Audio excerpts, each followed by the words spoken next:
va s'intéresser à ce qui apparaît déjà comme une petite révolution en préparation à Berne. Le Conseil fédéral veut lancer un débat sans tabou sur le couple, le mariage gay, Pax à la française. Tout doit être discuté, donc sans tabou. D'après le rapport du gouvernement présenté hier, le Conseil fédéral ne propose pas a priori de projet de loi, mais il incite le Parlement à agir. Alors on se pose la question ce matin, la Suisse, plutôt conservatrice a priori sur les questions familiales, est-elle vraiment prête à ce changement de cap, à ce débat? Bonjour Suzette Sandeau. Bonjour monsieur. Merci madame d'être notre invitée ce matin. Vous êtes professeure honoraire à l'Université de Lausanne. Vous avez notamment enseigné le droit de la famille, vous connaissez ça très bien.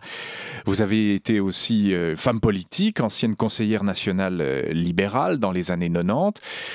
Voilà, le Conseil fédéral, via madame Simonetta Sommaruga en tête, veut un peu faire table rase, faire un débat, tout remettre à plat sur ce que doit être le couple et la façon de s'unir entre un homme et une femme, deux hommes, deux femmes au XXIe siècle. Est-ce que d'abord cette démarche vous sied? Est-ce que le Conseil fédéral a raison maintenant de procéder de la sorte?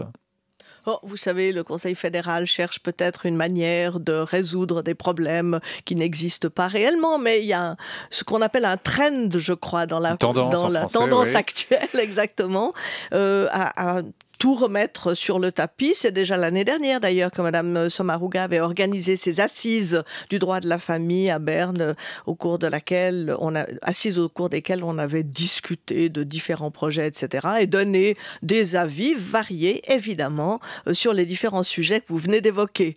Donc le Conseil fédéral ne fait en l'occurrence que poursuivre une démarche qu'il a commencée déjà l'année dernière. Alors vous parlez de trend ou de tendance, est-ce que c'est pas plutôt qu'une mode, est-ce que c'est pas plutôt tout simplement coller à la réalité d'un pays où on constate beaucoup de divorces, plus de la moitié, des unions entre des personnes de même sexe, etc. C'est de la réelle politique, on n'agit pas sous une mode, mais tout simplement pour coller à la réalité, à une nouvelle réalité depuis quelques années, peut-être une décennie, 15 ans. Est-ce que c'est pas ça, le XXIe siècle?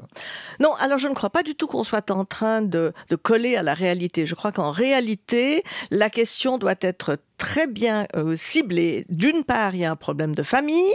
Est-ce que là, on maintient la question du mariage qui est vraiment liée à la notion de famille? Et puis d'autre part, il y a un problème d'individualisme et de recherche des personnes à organiser leur vie de façon très indépendante, très libre, sans tomber, si j'ose dire, dans cette espèce de schéma que représente la famille.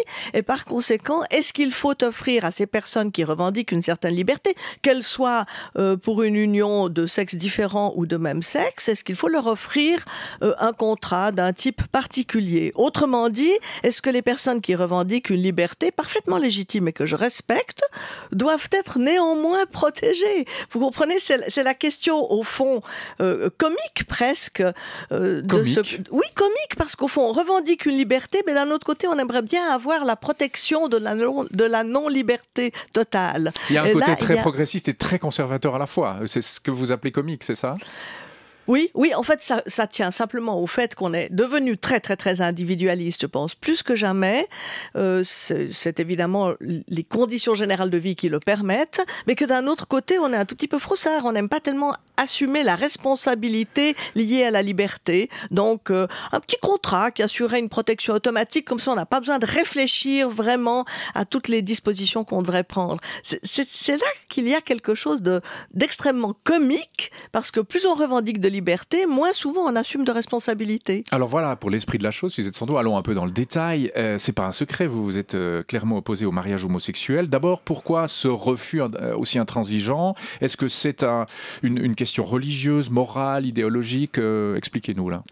Alors je crois que la première raison, elle est tout simplement sociale et sociologique. Parce que depuis des décennies, pour ne pas dire des siècles ou des millénaires, la notion de mariage est assimilée dans la société à la garantie d'une survie de la société par la filiation et par donc la reproduction, si vous voulez. Or, c'est clair que pour que une société ne s'éteigne pas, il faut qu'il y ait des enfants, il faut qu'il y ait des descendances. Et au fond, la notion même de mariage hétérosexuel, même s'il y a polygamie ou polyandrie, il y a toujours une hétérosexualité, assure dans un symbole de la société la garantie d'une transmission de la vie, donc d'un maintien de survie de la société. Est-ce que c'est pas qu'une question de vocabulaire avant tout, Suzette Sandeau? Parce qu'au fond, si je vous pose la question, donner les mêmes droits aux couples homosexuels qu'aux couples hétéros, que répondez-vous à cette question? Que ça passe par un mariage ou par autre chose, est-ce qu'ils ont le droit d'avoir les mêmes droits? Je crois que vous posez mal la question, comme ça Alors, arrive en général. Oui, mais vous voyez ce que je veux dire, c'est ça. Est-ce que du point de vue sociétal, un couple de même sexe et un couple de sexe différent assurent la même catégorie de survie et de transmission dans l'avenir? Je réponds non. C'est donc pas une question de même droit. Le problème des droits, on le retrouvera par rapport aux des droits d'héritage et ce genre de choses, pas de la filiation. C'est un autre problème, parce que les droits d'héritage, on peut très bien les assurer indépendamment d'un lien de mariage. Il suffit que le Parlement fasse certaines lois adéquates. Ça, c'était ma question, en fait. Et là, vous répondez oui. Par contre, pour ce qui en est de la filiation et de l'adoption, là, vous êtes farouchement opposé. Et c'est là véritablement que pour vous le bas blesse. Oui, tout à fait. Parce qu'il y a alors une personne qui doit être prise en considération, c'est l'enfant. Et la question se posera toujours de savoir comment on respecte l'identité de l'enfant et son droit à l'identité. Un enfant n'est jamais issu de rien, si j'ose dire. Il n'est pas non plus issu de deux personnes de même sexe. C'est hors de question.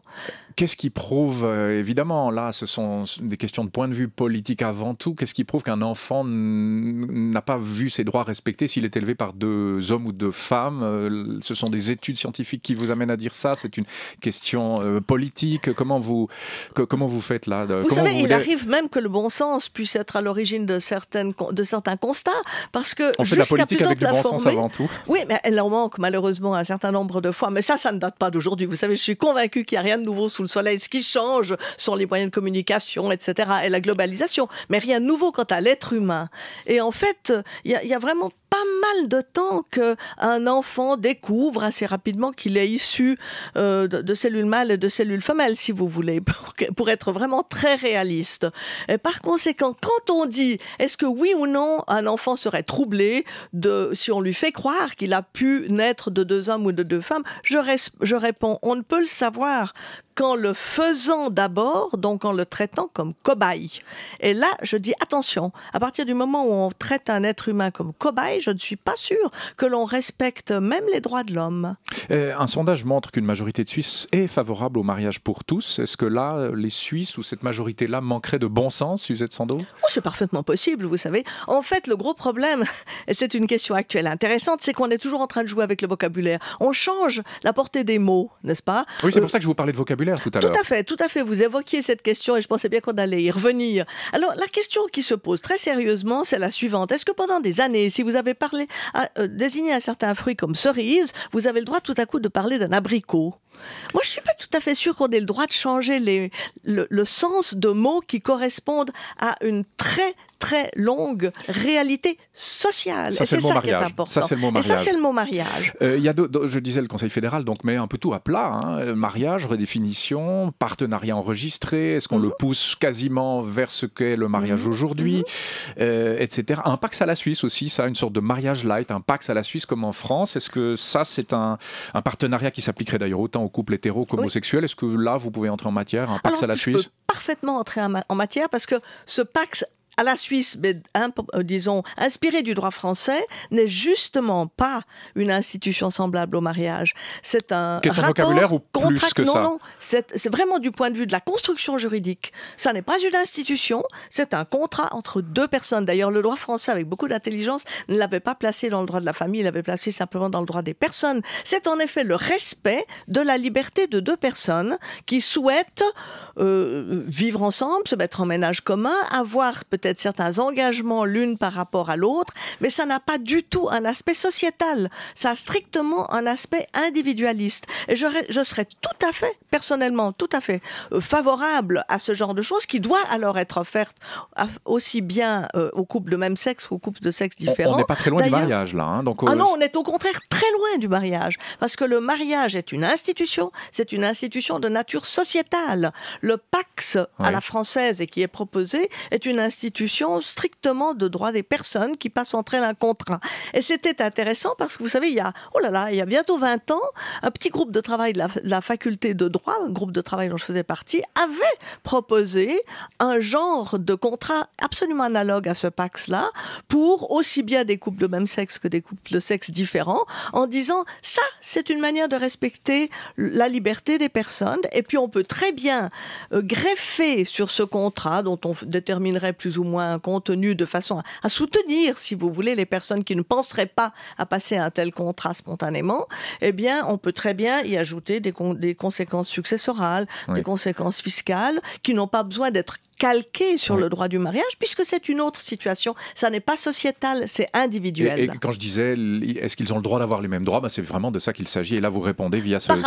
Par rapport aux personnes. Mais c'est autre chose, puisque le mariage a en plus cet aspect C'est une institution, sociétal. Là, vous nous l'avez dit. Alors là, je reviens avec ma question de l'adoption homosexuelle. Pas dans le cadre du mariage, selon vous, Suzette Sandeau, et dans le cadre de cet éventuel pacte, est-ce que ce serait possible et souhaitable?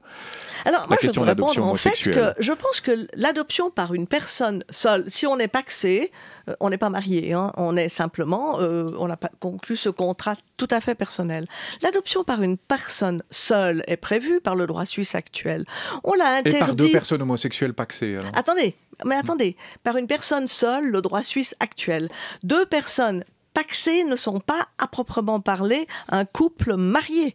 Par conséquent, il faudrait modifier le droit de l'adoption fondamentalement, ce qui reviendrait au même que si on prévoyait automatiquement l'adoption par des partenaires enregistrés. Donc c'est non pour vous. Donc c'est non parce que l'enfant ne peut pas avoir une filiation juridique de deux personnes de même sexe. On lui ment totalement en disant cela et on crée un enfant cobaye. Votre position est très claire, très cohérente par rapport à ce que vous avez toujours dit. Reste que, est-ce que vous n'avez pas le sentiment de vous sentir de plus en plus seul dans ce débat, Suzette Sandeau, et y compris dans la classe politique? Non, alors d'une part, pas du tout. Et puis d'autre part, vous savez, il peut arriver qu'on ne soit pas très nombreux à n'avoir pas tort. Ça, c'est vrai. Vous êtes libéral, a priori, vous devriez être assez favorable, non? Un mariage pour tous, c'est libéral au sens anglo-saxon du terme, vous, c'est plutôt au sens vaudois ou suisse. Mais être pas libéral ne signifie pas se tromper, ni vouloir tromper les autres, excusez-moi. Je dis que le mariage pour tous est une tromperie, parce que le mariage est une notion sociétale et ne peut, à cause de la forte symbolique qu'il contient et l'intérêt sociétal qu'il représente, pas être autre chose que quelque chose d'hétérosexuel. Par conséquent, je mentirais si je disais, mais le mariage, ça peut être n'importe quelle institution, entre n'importe quelle personne, réunissons une bonne classe, faisons un cours d'éducation sexuelle, puis marions tout le monde. Enfin là, je pousse un peu, mais vous voyez, c'est simplement pour dire que je crois qu'on n'a pas réfléchi. On n'a pas réfléchi à la portée sociétale du mariage comme tel, et donc au contenu du mot. Contenu sociétal. Il y a plusieurs pays, et pas seulement en Europe, qui ont autorisé ce mariage homosexuel. Est-ce que vous avez l'impression que ces pays, France et autres, se portent moins bien qu'avant, Suzette Sandeau? Vous savez, je ne suis pas sûre que la France se porte très bien d'une manière générale. Et je crois que lorsqu'une société perd ses repères et commence à tripoter le vocabulaire, elle est en train de perdre peut-être son âme. D'ailleurs, est-ce que c'est une des preuves d'une certaine déchéance de la société occidentale? Je crois qu'alors la question peut se poser très sérieusement. Toutes les civilisations, mais toutes les civilisations ont fini par disparaître. Est-ce que peut-être, quand on n'est plus capable de donner aux mots leur sens propre et de maintenir certaines valeurs fondamentales dans la survie d'une société, on n'est pas en train de dire la société que nous représentons, la civilisation que nous représentons va disparaître? Moi, je ne crois pas qu'elle doit disparaître. Je suis d'abord foncièrement optimiste et je pense qu'il y a toujours eu des hauts et des bas, mais après tout, il y a une sorte de tendance de mort dans la société occidentale. Quels sont les grands problèmes? L'euthanasie, tendance de mort. Il ne s'agit pas de ça. Pulsion de mort, mariage homosexuel, c'est pas une pulsion de mort quand même. Enfin, vous faites pas le lien. Je crois qu'il faut faire très attention, précisément, puisque la société ne peut pas continuer avec des unions qui soient homosexuelles. C'est pas possible. Elle va s'arrêter. Vous allez loin quand même. Oui, je crois qu'il faut dire les choses de temps en temps. On revient sur la méthode du Conseil fédéral qui a donc fait un rapport, mais pas de proposition concrète. Madame Sommaruga ne veut pas imposer des choses d'en haut, mais veut que le Parlement débatte, etc. Est-ce que ça, c'est une bonne méthode pour ce genre de questions, dites-vous, fondamentales?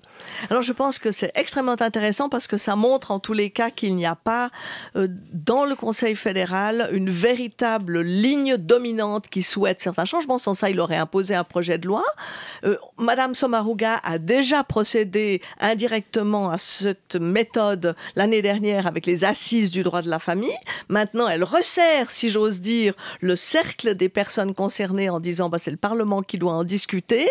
C'est vrai que c'est au fond intéressant parce que ça montre bien qu'il n'y a pas, encore une fois, de détermination claire au niveau du Conseil fédéral et qu'il y a probablement des valeurs tellement fondamentales qui sont en jeu que personne ne voudrait prendre la responsabilité de les shooter avec une proposition très ferme de loi.